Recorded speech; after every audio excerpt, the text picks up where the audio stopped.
BTS의 열정페이 논란이 일고 있습니다. 함께 보시죠. 조명희 국민의힘 의원이 외교부로부터 제출받은 유엔 총회 참석 관련 지출 비용 내역을 인용해서 조선일보가 외교부 등 정부가 대통령 특사 BTS에게 항공료 숙박비 등 여비 지급을 안 했다라고 보도를 합니다.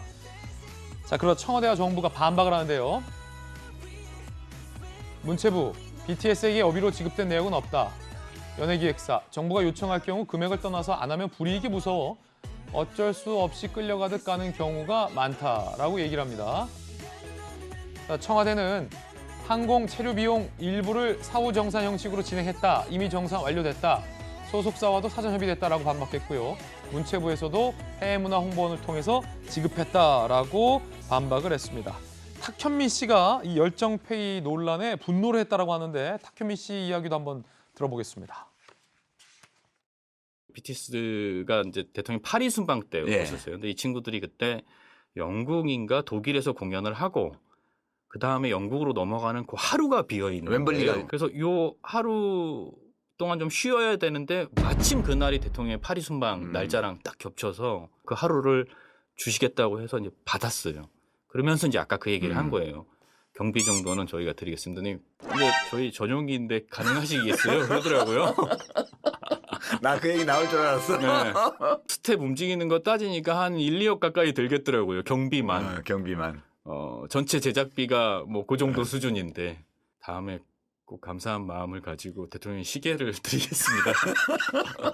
근데 고맙게도 시계로 다 모든 해드렸어요? 비용을 퉁 쳐줘서 행사가 잘 그랬구나. 끝났습니다.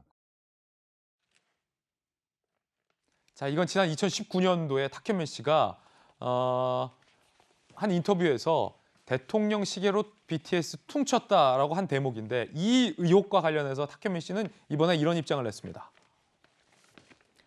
악의적 오보내고 확대 재생산한 지긋지긋한 일들 또 반복. 애초에 한 푼도 받지 않겠다라고 소속사와 멤버가 먼저 그랬다는 거예요. 거기에 최소한이라도 받아야 한다고 설득한 것도 나였다라고 입장을 냈습니다.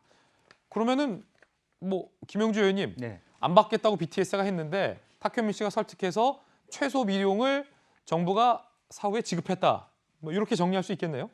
뭐 실제로 지금 해외 문화 홍보원을 통해서 얼마를 줬는지 지급을 했겠죠. 그런데 실제적으로 보면 BTS가 유엔 총회에 가서 이런 활동하는 것 자체를 그게 다 열정페이라고 이름을 붙이는 건 조금 너무 삭막한 표현 같습니다. 예. BTS가 그야말로 전용기 타고 다니고 개인 하나가 큰 대기업가 같은 그렇죠. 분들인데 정부가 무슨 뭐 출장비 명목으로 하루에 뭐 3만 원씩 쳐주기도 애매하고 그런 거니까 승인만 받겠습니다 이렇게 얘기할 수도 있는 거고 또 아까 인터뷰했던 사람은 BTS급이 아니라 여러 가지 다양한 행사에 정부가 그야말로 공짜로 와서 해달라 이런 요구를 했을 수도 있기 때문에 그런 부분은 또 구분해서 좀 가야 되지 않느냐. 그쵸. BTS가 저기 유엔 총회 간 걸 돈 안 줬다고 해서 그것을 열정페이라고 얘기한 건 좀 심한 것 같습니다. 네.